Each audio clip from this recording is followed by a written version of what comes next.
जय हिंद जी, हिंदुस्तान जिंदाबाद। आप देख रहे हैं जेके मीडिया, जम्मू कश्मीर का सबसे तेज मीडिया नेटवर्क।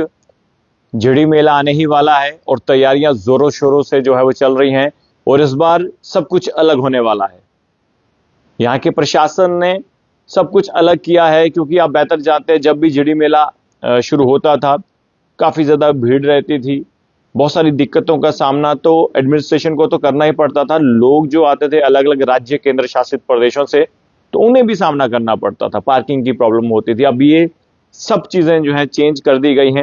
अब मेला कहां पर लगने वाला है, कहां पर झूले लगेंगे, कहां पर पार्किंग होगी और इस मेले को लेकर दुकानदारों को किस तरह से मैनेज किया गया है, कहां फड़ियां लगेंगी और पूरा मेले को लेकर क्या पूरी जानकारी है, आज हम पूरे मेले की जानकारी आपको देंगे। मेरे साथ एसडीएम पल्लवी मिश्रा जी हैं और आईएएस ऑफिसर हैं। मैम, मुझे बताएं कि ये मेला जो है काफी बहुत बड़ा मेला है और पूरे हिंदुस्तान के अलग अलग राज्य केंद्र शासित प्रदेशों से लोग यहाँ पर आते हैं माथा टेकने के लिए, तो इस बार क्या कुछ अलग होने वाला है? इस बार हमने मेले से संबंधित बहुत सारे इम्पोर्टेंट महत्वपूर्ण निर्णय लिए हैं, जिसमें से सबसे बड़ा निर्णय ये है कि मेले का जो स्थान है, जो अभी तक एक प्राइवेट लैंड पे हुआ करता था, खेतों में होता था, जिससे खेतों को बड़ा नुकसान होता था। उसके अलावा क्राउड कंट्रोल में प्रॉब्लम होती थी, कंजेशन बहुत बढ़ जाता था। इसलिए इस बार निर्णय लिया गया है कि मेले का स्थान पीछे बाबा जीतो स्थान करके एक बड़ा सा ग्राउंड है, जो खाली ग्राउंड है, जो अवेलेबल ग्राउंड था, उधर शिफ्ट कर दिया जाएगा। तो झूले और सर्कस, इनका लोकेशन चेंज कर दिया गया है।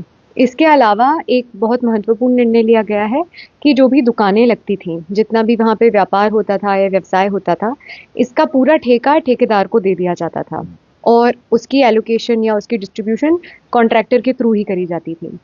इसका हमें कंसिस्टेंटली फीडबैक मिला है कि इस प्रक्रिया के कारण बहुत सारे लोगों को इधर पे पार्टिसिपेट करने का मौका नहीं मिलता। स्पेशली जो लोकल्स हैं, हमारे जम्मू कश्मीर के लोकल्स हैं, व्यापारी हैं, उनको दुकानें लगाने का मौका नहीं मिलता था।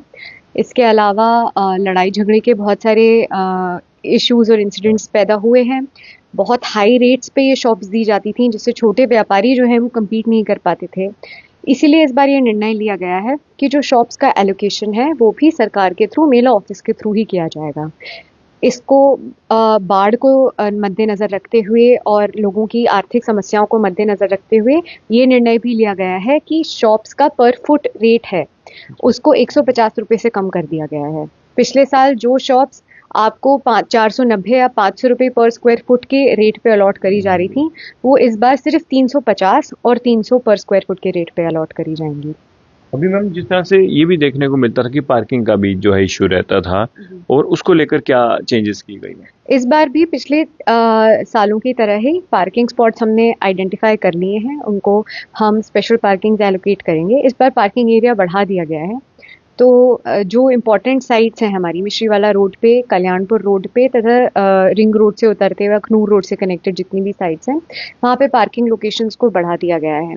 इसके अलावा वहाँ पे प्रॉपर लाइटिंग की व्यवस्था करी जा रही है, पार्किंग की भी रेट्स फिक्स करी जा रही हैं और हम अपने मैन पावर का डिप्लॉयमेंट इस बार वापस रीअसेस कर रहे हैं, ताकि पार्किंग लोकेशंस पे का प्रॉपर मैनेजमेंट भी हो सके, सही रेट पे वहाँ पे पार्किंग की व्यवस्था को मेंटेन करा जा सके तथा पार्किंग 100% यूटिलाइज हो, ताकि लोगों को आने जाने में असुविधा ना हो।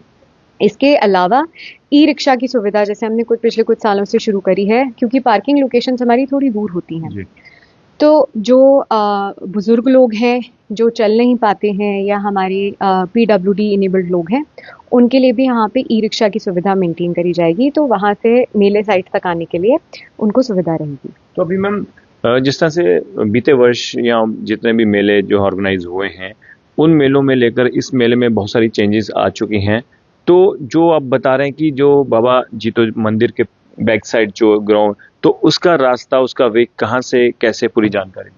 उसके जो हमारे ट्रेडिशनल रास्ते हैं, जो पास प्रैक्टिस हैं, उसके 3 बेसिक रास्ते हैं। तो आप कल्याणपुर रोड से आ सकते हैं, दूसरा मिश्री वाला रोड जो बहुत ही फेमस, मतलब पॉपुलर रोड है क्योंकि वो रिंग रोड से डायरेक्टली कनेक्ट हो जाता है। उसके अलावा रिंग रोड से आगे जाके आप अखनूर रोड के थ्रू सुवर नंबर 1 वाली रोड से भी अंदर आ सकते हैं, तो आप बिल्कुल ही मेला साइट पे पहुंच जाएंगे। और वहाँ पे भी हमने ज़्यादा पार्किंग का इस बार इंतजाम कर रखा है, ताकि आपको पार्किंग करने में भी असुविधा ना हो। अभी मैं वहीं से आया हूँ, मैं देख रहा हूँ कि काम वहाँ पर तेजी से चल रहा है।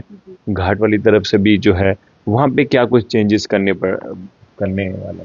तो 2 मेन घाट हैं हमारे। एक तो हमारा जीटी के सामने वाला घाट है जहाँ तीर्थयात्री आके स्नान करते हैं। उसके अलावा बाबा तालाब है। तो दोनों के घाट का कंप्लीटली रिपेयर करने की व्यवस्था करा दी गई है। वहाँ पे जितनी टाइलिंग है जो टूटी हुई थी, जिसमें लोगों को लगने की आशंका थी या गिरने की आशंका थी, उन सब का रिपेयर कराया जा रहा है। टाइलिंग 100% रिप्लेस हो रही है। पानी की सफाई हो रही है। वहाँ पे जितना भी इरिगेशन का वर्क्स हैं वो सारे अंडरटेक करे जा रहे हैं। इसके अलावा हमने 160 बाथरूम्स की व्यवस्था करी हुई है। तो बाथरूम्स का मेंटेनेंस और रिपेयर हो रहा है। उनको 100% फंक्शनल कंडीशन में हमारा टारगेट है कि हम 27 तारीख के पहले में आएंगे। उसके अलावा सैनिटेशंस के आपने देखे होंगे, साफ़ सफाई का पूरा काम ज़ोरों शोरों से चालू हो चुका है। सारी जितने भी हमारे सुअर्स हैं, ड्रेन्स हैं, जितने कचरे वाले स्थान हैं, उन सभी को साफ़ कराया जा रहा है ताकि वहाँ पे 100% स्वच्छता का मेंटेन कर सकें हम। मैम, अभी बहुत सारे लोग जो हैं अभी इस इंटरव्यू को देख रहे होंगे, तो जो भी लोग अलग अलग राज्य केंद्र शासित प्रदेशों से यहाँ पर आने वाले हैं जीडी मेले में, क्या संदेश रहेगा आपका उनके लिए? मेरा सबके लिए एक ही संदेश है कि जीडी मेले में हम बहुत ही उत्सुकता से आपको आमंत्रित करना चाहते हैं। हम सब आपका स्वागत करने के लिए इंतज़ार कर रहे हैं। ये बाबा जीतू का मेला है, आपका मेला है। प्लीज़ यहाँ बड़ी संख्या में आएँ और इस मेले को सक्सेसफुल बनाएं। चलिए, शुक्रिया मैम। तो देखिए, जीडी मेले की तैयारियां जो है वो शुरू हो चुकी हैं और ज़ोरों शोरों से हर एक छोटी छोटी बारीक चीज़ों को भी, उस पर भी मॉनिटरिंग की जा रही है, उसको भी ठीक किया जा रहा है। और बात करें जीडी मेले की, तो ये सबसे बड़ा मेला है और अलग अलग राज्य केंद्र शासित प्रदेशों से लोग यहाँ पर आते हैं बाबा जीतो जी के दर्शन करने के लिए। और एक बहुत बड़ा मेला ऑर्गेनाइज करवाया जाता है यहाँ की डिस्ट्रिक्ट, यहाँ की एडमिनिस्ट्रेशन द्वारा। और अब इसमें बहुत सारे चेंजेस आ चुके हैं। जो मेला आपको पहले देखने को मिलता था वैसा नहीं, अब इसमें बहुत सारी चीज़ें, जिसमें जो जो कमियां थी उन कमियों को दूर किया गया है। जो लोगों को परेशानी आती थी उन परेशानियों को दूर किया गया है। और जो एडमिनिस्ट्रेशन ने जो चीज़ें दिखी हैं, जो मॉनिटरिंग की है लास्ट ईयर, जो भी चीज़ें जो सामने आई है, उन चीज़ों पर काम किया है। और अब मैम ने आपको पूरी जानकारी दे दी है कि क्या कुछ होने वाला है। तो मैं यही कहूँगा, आप सब लोग आइए इस मेले में, परिवार सहित आइए, बच्चों को ज़रूर लाइए, झूले वगैरह भी लगने वाले हैं। और सबसे बड़ी बात, मैं तो शुक्रिया अदा करता हूँ पल्लवी मिश्रा मैम का कि ऐसे ऑफिसर हैं जो इनिशिएटिव ले रहे हैं। जो चीज़ें, जो कमियां हैं, उन कमियों को दूर तो करना है। तो उसी को लेकर जो है आज हमने इनसे बातचीत की है। मैं उम्मीद करूंगा आप सब लोग इस मेले में आएं, इस मेले की शोभा को बढ़ाएं, इस मेले की रौनक को बढ़ाएं। जय बाबा जीतो जी। धन्यवाद।